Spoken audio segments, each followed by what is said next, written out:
लड़की अपने लॉकर की ओर जा रही थी, तभी उसकी नजर एक कंगन पर पड़ी। जैसे ही मैंने उसे उठाया, मुझे अभूतपूर्व दर्द महसूस हुआ। उसने जल्दी से अपने हाथ जोड़े और बाथरूम की ओर भागी। जब उसने अपना हाथ खोला तो उसे एहसास हुआ कि उसके हाथ के बीच में एक बहुत काला निशान था। जब वो धोने के लिए नीचे पहुंची, तो दर्द के कारण उसके दोनों दांत खुल गए। जब वो स्थिर हुई और देखा कि उसके दांत अभी भी सामान्य हैं, तो उसने राहत की सांस ली। उस लड़की का नाम जूलियट है, जो एक पिशाच परिवार में रहती है। उनमें उसके माता पिता, जो उससे बहुत प्यार करते हैं, और उसकी आकर्षक बहन भी शामिल हैं। हर बार जब वो अपने स्वभाव पर नियंत्रण नहीं रख पाती तो उसे दवा लेनी पड़ती। खून की अपनी लालसा को दबाने के लिए उस दिन जूलियट दवा ले रही थी, तभी गलती से वह किसी और से टकरा गई। दवा हर जगह गिर गई, इसलिए सफाई के बाद मैंने खड़े होकर माफी मांगने का फैसला किया। तब जूलियट दूसरे व्यक्ति पर मोहित हो गई। उन्होंने खुशी खुशी अपने पार्टनर को पार्टी में शामिल होने का न्योता दिया। लड़की सहमत हो गई। जूलियट बेहद खुश थी, और जब वो घर पहुंची तब भी वो बहुत खुश थी। लेट जाओ और शाम होने का इंतजार करो, लेकिन जब जूलियट घर छोड़ने की कोशिश करती है, तो दवा का डिब्बा कहीं नहीं मिलता है। पता चला कि उसकी माँ ने इसे ले लिया, और जैसे जैसे जूलियट बड़ी होती गई, दवा की प्रभावशीलता भी कम होती गई। जब वो नियंत्रण खो देती है, तो वो अपने स्वभाव से नियंत्रित हो जाएगी। परिणाम अप्रत्याशित थे। कई वर्षों तक उन्होंने इंसान होने का दिखावा किया और बहुत परेशानी में पड़ गए। जूलियट के लिए अब एकमात्र रास्ता ये है कि वो अपने स्वभाव को नियंत्रित करने के लिए खुद को मार डाले। लेकिन जूलियट जैसे ईमानदार व्यक्ति के लिए यह असंभव है। माँ और बेटी बहस कर रही थी, तभी बड़ी बहन वहाँ आई और माँ को छोटे भाई बहन को थोड़ा और समय देने की सलाह दी, और जूलियट को एक मेकओवर दें ताकि वो आकर्षक रंग की लिपस्टिक पहनकर पार्टी में जा सके। पार्टी में जूलियट की मुलाकात एक लड़की से हुई जिसने उसे मोहित कर लिया। खेल के दौरान जूलियट और दूसरी लड़की को एक टीम में रखा गया। दोनों सजा लेने के लिए अगले कमरे में चले गए, लेकिन जूलियट को उम्मीद नहीं थी कि काइल नाम की यह लड़की पिशाच शिकारी होगी। वो शिकार की तलाश करने वाले राक्षसों और इंसान होने का दिखावा करने वाले राक्षसों को मारने में माहिर है। उसने महसूस किया कि जूलियट को हर समय समस्याएं थीं। दुर्घटना के दिन जूलियट के चले जाने के बाद काइल ने बची हुई गोली उठा ली।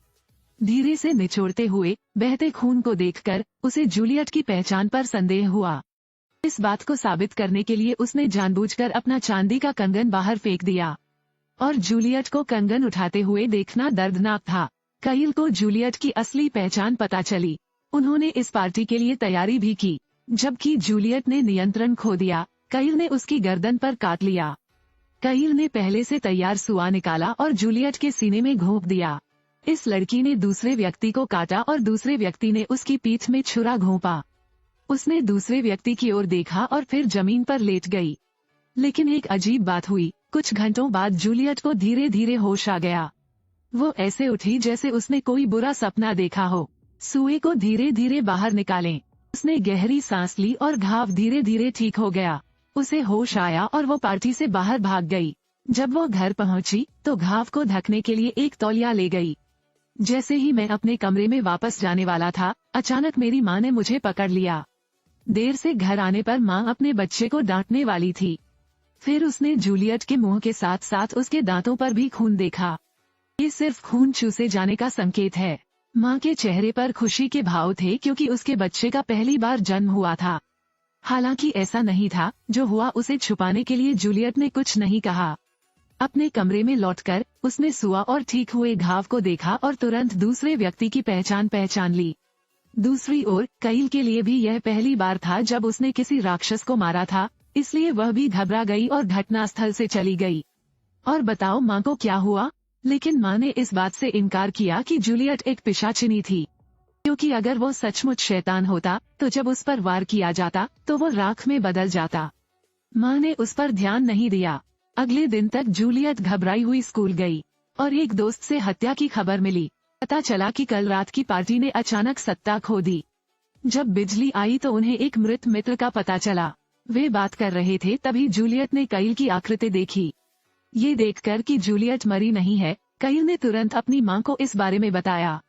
अपनी बेटी को ऐसे देखकर माँ ने काइल से कहा कि वो खुद को टारगेट समझे और उस रात का सीन दोबारा करे। लेकिन शर्मिंदा होकर, क्योंकि वे उस समय चुंबन कर रहे थे, काइल को सामान्य तरीके से आगे बढ़ना पड़ा। लेकिन माँ ने वह हरकत बंद कर दी। उसे अपने बच्चे पर विश्वास नहीं हुआ। असहाय होकर कईल को अपनी माँ का हाथ अपने चेहरे पर रखना पड़ा और दोहराना पड़ा। अपने सीने पर छाए हुए और अपने बेटे के गंभीर रवैये को देखते हुए उसने इस मामले को उसके साथ चलाने का फैसला किया।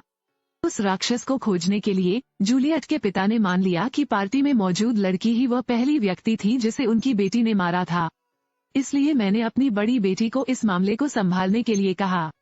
पिशाच की क्षमता का उपयोग करते हुए उसने फोरेंसिक से जानकारी प्राप्त की और रिपोर्ट वापस ले ली।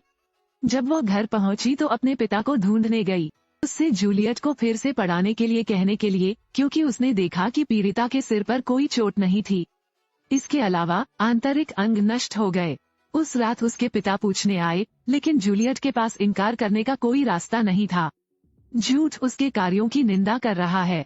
उसे शांत बैठना पड़ा और अपने पिता की बातें सुननी पड़ी। इसके बाद जूलियट मृत लड़की के अंतिम संस्कार में शामिल हुई। अजीब बात है, कईल ने जूलियट को स्पष्ट रूप से देखा, लेकिन किसी कारण से उसने अपनी मां को यह नहीं बताया। अंतिम संस्कार के दौरान लड़की के माता पिता को अपने बच्चे को खोने का गम देखकर जूलियट के भी आंसू छलक पड़े। इस लड़की के आंसू तो बहे, लेकिन वो खून थे। अपने हाथों पर लगे खून को देखकर जूलियट जल्दी से एक तरफ चली गई। कईल ने देखा कि वो असामान्य थी और उसने तुरंत एक बहाना ढूंढ लिया और उसका पीछा किया।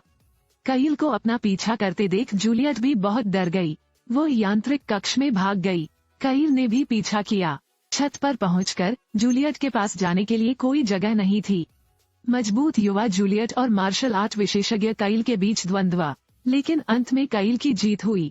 उसने जूलियट के चेहरे पर वार किया, लेकिन जब उसके हाथ खून को छू गए तो उसे इसकी उम्मीद नहीं थी। उसका आधा शरीर बेहोश होने लगा। हालांकि यह बहुत लंबे समय तक नहीं चला, लेकिन जूलियट के भागने के लिए ये पर्याप्त था। लेकिन हुआ कुछ और ही। अगले दिन दोनों को कंप्यूटर कक्ष में प्रवेश के लिए बुलाया गया। अभिभावकों को भी बुलाया गया, लेकिन वे बहुत होशियार थे, इसलिए प्रिंसिपल और माता पिता से कन्नी काटने में सफल रहे। जब वे बाहर गए, क्योंकि उन्होंने पहले बहुत अच्छा समन्वय किया था, तो उन दोनों ने झगड़े को सुलझा लिया। जूलियट अपने स्वभाव पर नियंत्रण नहीं रख सकती और कईल ने जूलियट की हत्या कर दी और उसके स्वभाव पर हावी हो गई। इस बिंदु पर उन्हें अपने दिल में दूसरे व्यक्ति की स्थिति का एहसास होता है। लेकिन दोनों एक शत्रुतापूर्ण रिश्ते के साथ पैदा हुए थे, इसलिए वे एक साथ नहीं जा सकते थे, भले ही वे सिर्फ दोस्त हों। उनके पीछे दो माताएं भी प्रसन्न होकर बातें कर रही थीं। जूलियट की मां को अभी भी नहीं पता कि क्या हो रहा है, लेकिन कईल की मां बहुत समय से जानती थी कि स्कूल में पिशाच हैं। वो अनुभव पर भरोसा करती थी और जूलियट की मां की पहचान अच्छी तरह जानती थी। जब कईल घर पहुंचा तो उसने अपनी मां को शिकारियों की एक टीम इकट्ठा करते हुए पाया। वे दुश्मन को पता चलने से पहले ही दुश्मन पर हमला करने का इरादा रखते हैं। जब उसे पता चला कि वे कोई साधारण पिशाच नहीं थे, वे विशेष हथियार लाए थे।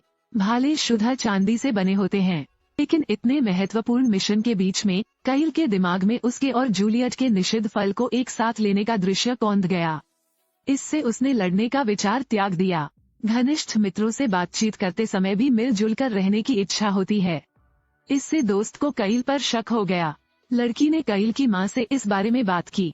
अपनी मां के दबाव डालने पर कईल ने भी कहा कि उसे काट लिया गया है, जिससे मां हाई अलर्ट पर रहती है, क्योंकि काटने के बाद न केवल ये घाव नहीं छोड़ता है। लेकिन धीरे धीरे मेरी सोच बदल गई। मां को कुछ एहसास हुआ। बस कईल को इस मिशन में भाग न लेने दे। कईल को जानकारी लीक होने से रोकने के लिए मां ने किसी को अपनी बेटी पर नजर रखने का आदेश दिया।